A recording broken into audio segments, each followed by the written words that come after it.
that isn't always your pitch woman or your pitch man, the person on stage. Those individuals tend to bring a ton of charisma, a ton of energy. They also reveal a lot, and they're maybe not as guarded as other individuals are. I like to have the very steady person within a team be the spokesperson. Good morning, good afternoon, and good evening whenever you may be listening, and welcome to Latitude, the 43 North podcast. I'm your host, Nate Benson, Director of Media and Public Relations at 43 North. Thank you so much for listening.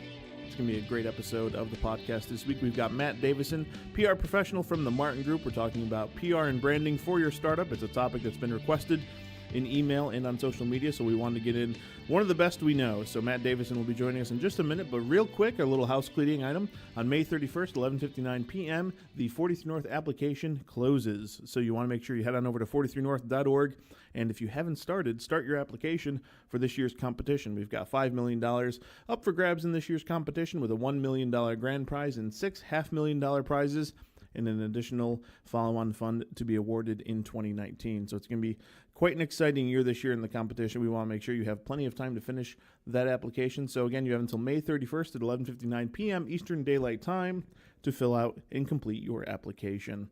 Again, on the podcast this week is Matt Davison, PR professional. So let's not waste another minute with me and get right into this week's episode. Matt, how are you today? Well, good morning, Nate. Thanks for having me. I appreciate it. For those who don't know you, why don't you give us the quick pitch of who you are and what you do? Sure. Matt Davison. I am with Martin Davison Public Relations, which is an affiliate of the Martin Group. Martin Group is an integrated communications agency functioning across upstate New York. So we have offices in Buffalo and Rochester, and we also opened this month in the Albany market. So a bunch of clients folks might know, like New Era Cap, Wegmans, Kaleida Health, Independent Health. Have worked with 43 North in the past and have touched a lot of startups. So have a good swath of some big brands, doing national and international work, and also those right here in our backyard in Western New York who are in the startup scene. So one of those pesky PR guys. I'm that guy, the spin master maybe. No, actually it's kind of the opposite of what we are, sort of our mantra. We're an extension of the companies we work with. We have some great relationships, and I'm actually a huge defender of the fourth estate, the fourth estate being media. And I often tell people, of the 100 reporters I work with on a daily basis, it's roughly a handful who I don't think are up to the task. Everyone I work with on that side of the fence usually is there to do a good job and tell an unbiased story and really be out to advocate for the community. So I'm a defender of that realm. I can speak from experience. I worked with you closely when I was on the other side in news. So yes, you're always pretty upfront, stand up guy, and which we always appreciate on the news side. It was always easy working with you. Talking PR today, talking PR and startups. I guess talk a little bit about your background first, though, like how you kind of got to Buffalo in the PR realm. Sure. Yeah, I grew up here locally. My folks have been in the restaurant business, so we currently have a little restaurant in Lackawanna called the Mulberry. Before that, we've had places all over. So I grew up in a bar stool, I tell people, and I got to learn a little bit about how folks communicate, which is it's a pretty neat perspective in that regard. Went to Canisius High School and the University of Rochester, was a political science and journalism major. And when you do those two things, you tend to become a PR guy pretty quickly. Moved to Washington, D.C. right after college, worked for Fleishman Hillard, which is one of the top 3 international public communications firms around the globe. Then went from there on to Capitol Hill, was a press secretary for a U.S. senator for a stint, and then to the advocacy side for the U.S. steel industry. So my grandfather was a Bethlehem steelworker. I knew the industry. I ended up in that realm working for a trade association, being one of their legislative leads, but also one of their advocacy leads on Capitol Hill, trying to get the message out there about U.S. manufacturing and U.S. steel. Was lucky enough to land a job with the governor's office and Empire State Development back about 10 years ago. So was the first spokesperson for the Canal Side development here in Buffalo, which, for folks who don't know, is a big waterfront revitalization program happening in downtown Buffalo, really trying to reclaim areas that had been just put aside and not really cared for a lot of years, reconnecting people with a great waterfront we've long known we've had, but haven't always taken advantage of. So did a stint there, did a stint across the border with the Peace Bridge Authority when they were looking at some international border expansion, heading up their comms there, and then launched a firm years ago that had a decent book of business that I then merged with Todd Martin and the Martin Group about 3 years ago to create what's now the biggest public relations shop here in Western New York, and also one of the biggest across upstate. Whew. Yeah, I speak fast too. So PR startups, when should, and you've worked closely with 43 North for many years, so you've seen kind of the gambit of startups. At what point should startups consider PR as something that's not kind of like on the back burner and, I'll get to it when I get to it? Yeah, sure. One of Mark Cuban's famous tips to startups is never hire a PR firm. And while I love a lot of what Mark Cuban does, I would obviously, not agree with that assessment fully. I think the context of what he's trying to say is correct, though, which is a lot of young startups that don't have a lot of runway and don't have a lot of cash maybe spend money on things they don't need right away. Sure. And that's the lesson there. I think PR, like marketing, like every aspect of communication, it's really timing of when do you actually need it, and does it further your business objectives. As a startup, I think first and foremost, it's nice when you launch something to get some buzz and to get some momentum. It's nice to hear your friends and family say, wow, you're doing something really neat and innovative. That's all well and good. A lot of that can happen organically as well, but I don't want folks to ever make that the focal point of what they're trying to accomplish when it comes to PR or their outbound communications. I think if they're really focusing on their idea, on the structure of their business and how they're going to be most efficient, and then on their product or their service that they're trying to sell, those are better areas right out of the gate to spend, certainly resources, but also, mental time on as you're getting out of the blocks. As you determine what that product is going to be, what it's going to look like, how you're going to get it to market, I think that's where a lot of your PR really, comes into play. So who are the influencers, in your given space? How can you get to them? How can you put a public perception out there of enthusiasm and excitement around your product or service, get people interested, and have that drive into sales and leads? I think that's the linkage you always want to make, and what I always recommend to a lot of the startups we work with is let's just not get press for press sake and for our own egos. Let's do it to drive a business need and a business objective. And at the end of the day, we're going to end up getting those headlines too, because we're going to have a successful company. It's that fine line, because so many people will then contact a PR firm when there's the old crap moment of, oh my God, we have to, there's a scandal, there's a recall, there's job loss, whatever the case, whatever that scandal could be. That's when they contact a PR firm and they come in at the 11th hour to try to, save face. Obviously, that's something you want to get ahead of, but it's telling those good stories too, right? Yeah, and I think the good storytelling can be done, by internal folks within these startups. What I think the benefit of external help really is it's extra boots on the ground. There's only so much you can do in a 24-hour period. And extra hands and extra experts who work with media consistently, work with, influencers across a variety of industries, they're just able to get you what you need a little bit faster. And in the startup world, you hear the adage, time is money, over and over, and it makes you a bit nauseous, but it's certainly true. There's only so much you can do when you're getting your startup off the blocks, and when someone can step in strategically to help you in that regard, that's when it's really useful. Which is some of the things startups consider? They're not ready to hire a firm or hire a branding firm or hire a PR, whatever the case may be. What are some of those tips that they should have in the back of their head to set themselves up for success before they can make that jump to hiring vendors and things like that? It starts right at I'll call it the elevator speech or that initial pitch. I see a lot of startups, they get really good at their 2-minute spiel that they give to investors or that they jump up on stage and can do. But as soon as they step away and you ask them to give you a little bit more depth on that or maybe speak in more of a conversational tone about it, they tend to struggle. So if I'm a startup, I would first and foremost, get my what we'll call talking points down. Who we are, what we want to be, and be able to recite that in various ways to various audiences. I think what PR firms help folks do also is understand, perception and reading rooms. And I think that's a big thing for startups as well. They sometimes use the wrong tools when they're going, at a certain audience. And I think you want to always speak to an investor a lot differently than you would want to speak to a reporter or a community member or a potential employee. I would, I'd always say break down your business objectives, look at the strategic business plan for a startup, and then determine areas where, good public communication can help you. So certainly culturally, right? You want to hire great employees, bring in great talent. A lot of that is telling the story about your startup and the culture you have there. So make that part of your outbound communications.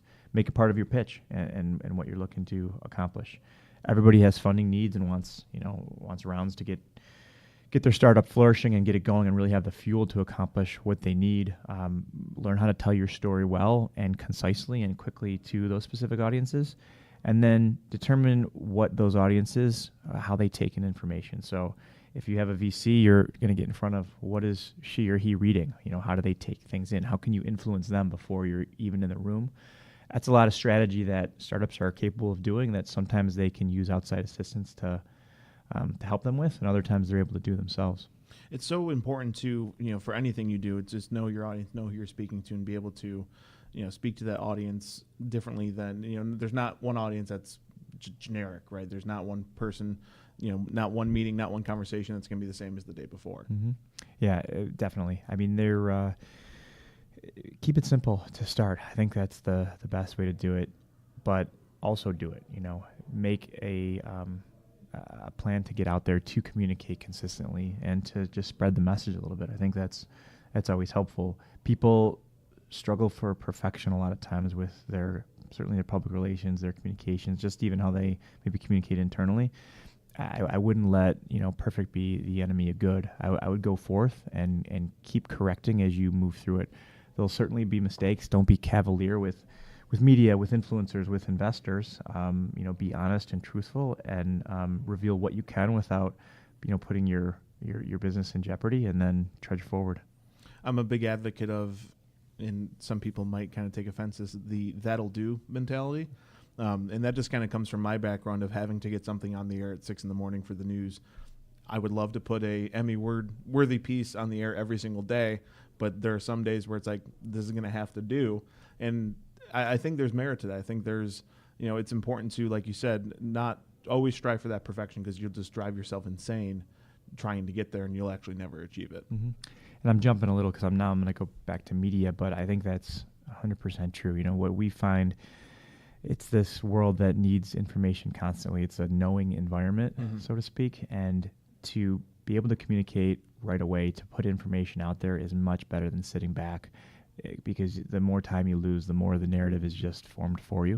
Mm-hmm. And so if you're able to get in front, here's what I know, here's what I can tell you now, we'll have more in the future on this, is far better off. I think 43 North has done a good job in coaching up their startups, around that notion. Consistent updates, where are we at, making sure that there's reports coming in, and then engaging people who are interested, whether it's local media, or national media, on growth and evolution, and both the good points and the bruises. I think it's okay to unveil that every startup isn't a hockey stick curve to the future. Some of it is bumpy, and I think people expect that. One of the things some startups have to kind of deal with is that crisis management. And they might not be ready to jump the gun and hire PR to help them with crisis management. So how do they handle a crisis, whatever the case may be, internally? How do they prep for it before it is even public? How do they get ahead of something? How do they just know those things in advance so that if it does come up publicly, they're able to quickly respond to it? Yeah, and I think, Nate, this stat because you've heard me recite it before, but 75% of crisis scenarios or sort of unfortunate incidents or setbacks, they don't happen overnight. They boil up over time and take actually months and months. And so you do have time to prepare in those scenarios. And a lot of startups don't face sort of crises of the public nature where there's an emergency or there's a tragedy. Mm-hmm. I mean, once in a while those things happen and they're extremely unfortunate. But I don't think those are the types of crises we're talking about. Yeah. It's a product crisis. It's a distribution crisis. Funding, it's a supply or funding crisis. It's honestly a staffing crisis, because when you're managing people, issues come up. We're in an environment now where people need to, behave well in the workplace. It's expected. This isn't 1940. There's equal respect that needs to be for every employee of every, gender, race, culture in that workplace. Things come up now and again. Things are said sometimes offhand, sometimes jokingly, but there will always be issues like that to address. Again, getting in front of those. I think crisis management starts at the top with your leader, your founder, your CEO. It brings in usually your legal counsel, someone you have at the table, and then the person who drives messaging, who is your chief evangelist or is your sort of individual wearing the bucket of marketing Mm-hmm. to get in front of messaging and hit crises when they start so that they don't grow up. And, we're working with a colleague, and I think you're familiar with this term too, the notion of momentum. And if you can draw away momentum from crises, they tend to wane out pretty quickly. And I believe, in that theory. And I think a lot of that also comes with honesty. If you get approached by the media, not holding everything so close to the chest, being able to at least talk a little bit about something, not everything, because there's some things that are not public knowledge, and that's okay. But not holding it close to the chest and, being secretive about everything. I think, like you said earlier, opening up, I think people are way more forgiving if you're just upfront about something and open about it. Yeah, and that's a great point on, a tip for startups is they're determining a spokesperson who's going to be maybe the individual who takes calls with media or with influencers or others. That isn't always your pitch woman or your pitch man, the person on stage. Those individuals tend to bring a ton of charisma, a ton of energy. They also reveal a lot, and they're maybe not as guarded as other individuals are. I like to have the very steady person within a team be the spokesperson, the one who can show a little bit of excitement, but is never going to reveal too much. And revealing too much, I'm not talking about being untruthful as much as I am managing your message that goes out to the public and being able to, frame a positive growth track and not a lot of hills and valleys where we're jumping around. And today the sky is falling, tomorrow we're golden. That's not what we want, potential investors to think. We want this is a very well managed, steady ship. And so that's a determination startups can make. And a tip for them is as you put someone out there, make sure there's someone who can frame properly, is steady and consistent. And I think it's a whole, internal, external messaging. Obviously, every company, every startup, no matter what scale, the profit, non-profit, you have your internal knowledge and your external knowledge, and that's just the way capitalism and business works. Yeah, it sure is. But what we're seeing now with a ton of our clients, I'll cite Invest Buffalo Niagara as one of those. They've really diversified who speaks on behalf of the organization. So for a long time, Tom Kucharski, who is great and I love and has done a lot of great work for the community, is also really well known in the economic development space across the country. He had a lot of that on his back to be the de facto spokesperson on every issue. They've really brought in a bunch of other program officers there, a bunch of other staff members, talking about the Canadian market, talking about business attraction, talking about general marketing for the region. Yeah. I think it's effective. It puts different faces on their message, but what that organization has done a great job on is all been on message and stayed coordinated. And because of that, I think they're able to get more exposure, have more reach, and be almost more believable. And at the same time, have fun doing it because everyone's now involved in sort of that, outbound message. So how do startups deal with those pesky reporters and all that fake news out there? Well, first of all, it's a good thing if they're calling and if a startup's getting that exposure. It means that they're doing something that's attracting attention. I would say probably 95% of that time it's for positive things, and so that's excellent. You're spending time, an hour here, an hour there, taking interviews that you're not looking at your balance sheet, that you're not talking to an investor, that you're not furthering your product. So that's an investment of your time. So you want to walk into those interviews with a specific objective. It is very much okay that you walk in there saying, here's what I'm looking to accomplish by talking to XYZ reporter. They're doing the same thing. They're walking into that interview attempting to accomplish quotes, commentary, insight, so they can then produce a story for their outlet and for their employer. You as the interviewee and as a startup can do the exact same thing. Hey, if I do nothing else in this interview, I want to deliver these 3 messages and make sure I really hammer them home so that it sticks with the reporter that this is a huge focus of ours. Or there's this specific aspect or highlight of our new product that I want to make sure gets across that everyone knows is out there. That comes down to talking points and just being, as I said before, very consistent with your messaging to drive that home. You can go off on other issues. You can certainly react to the reporter's questions, but bring it back to your messages too so that you do accomplish that business goal with that hit. And I think all that goes with prep.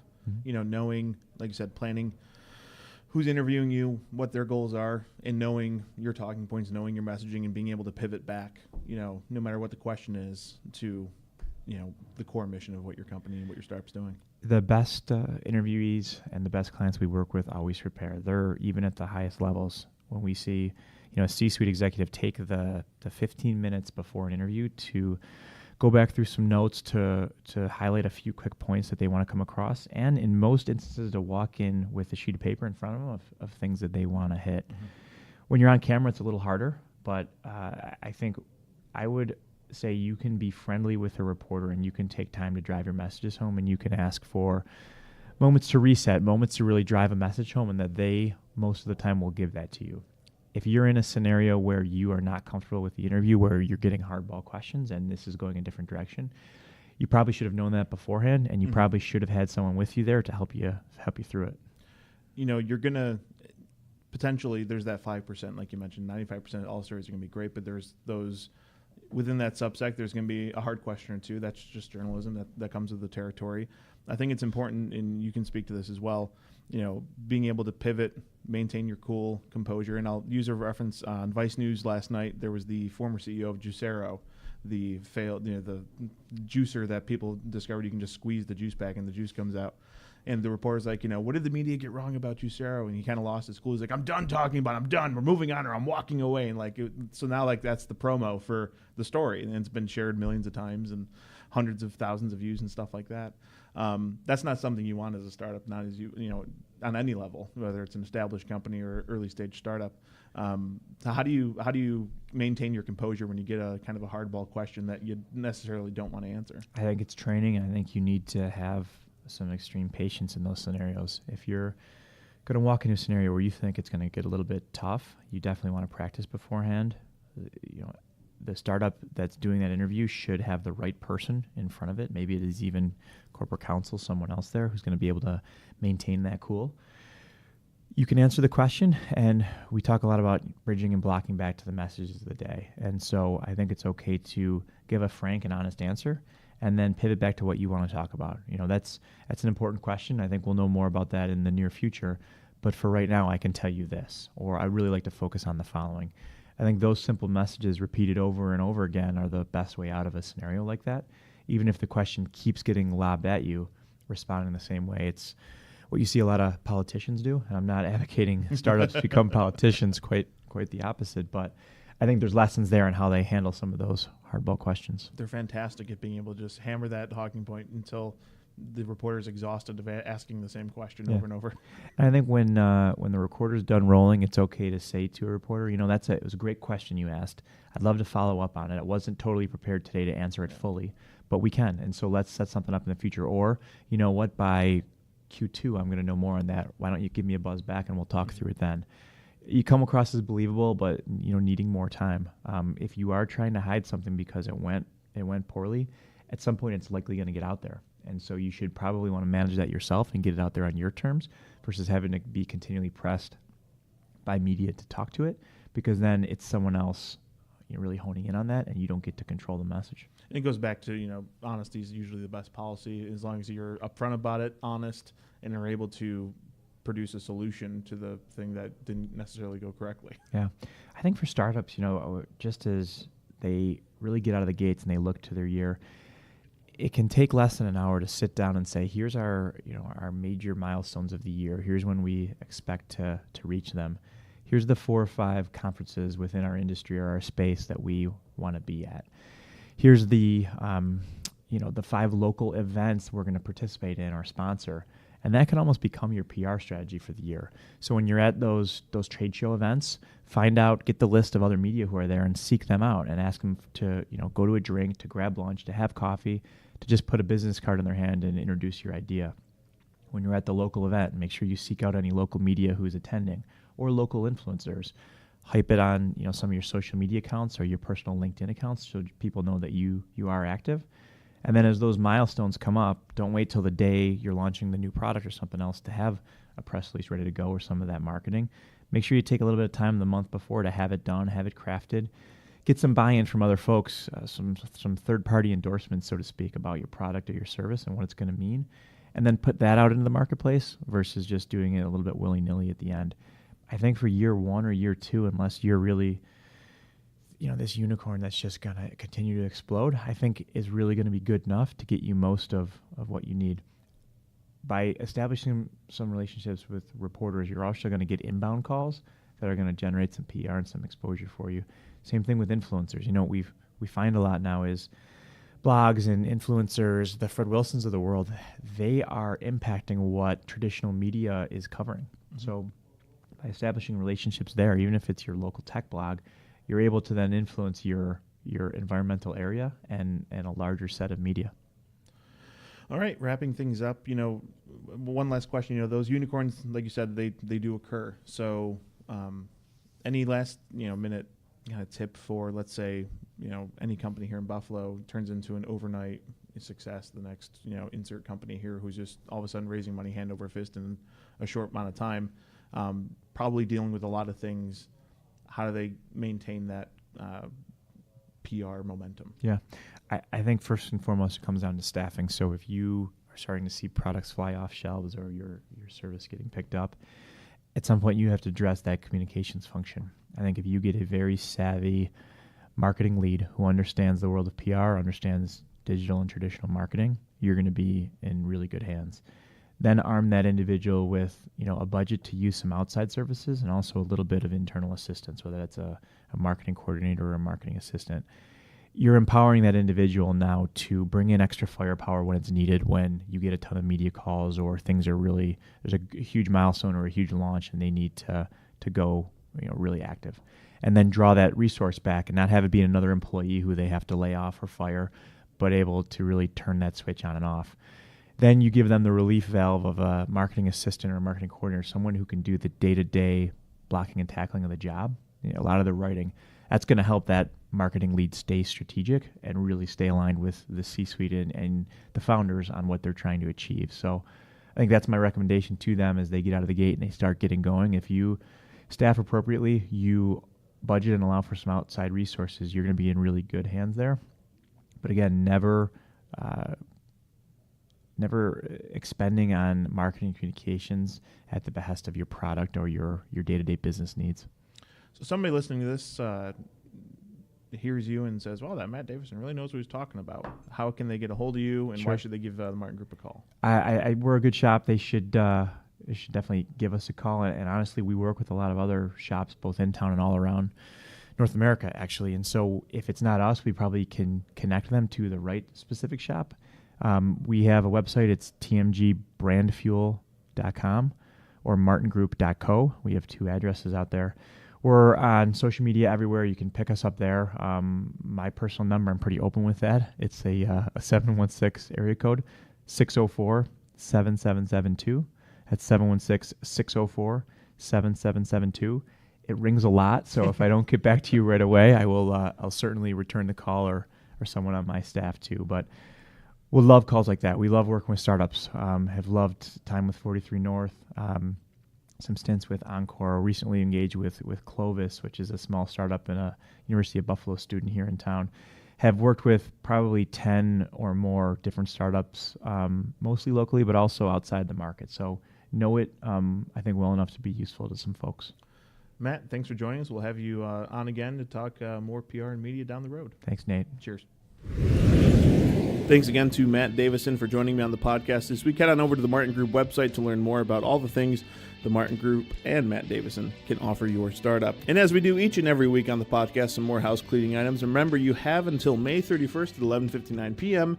to finish your 43 North application. Head on over to 43north.org to get that started. If you haven't done so already, we have a pretty in-depth FAQ page as well. So if you have any questions, feel free to check that out or email us info@43north.org and we can answer any application-related questions.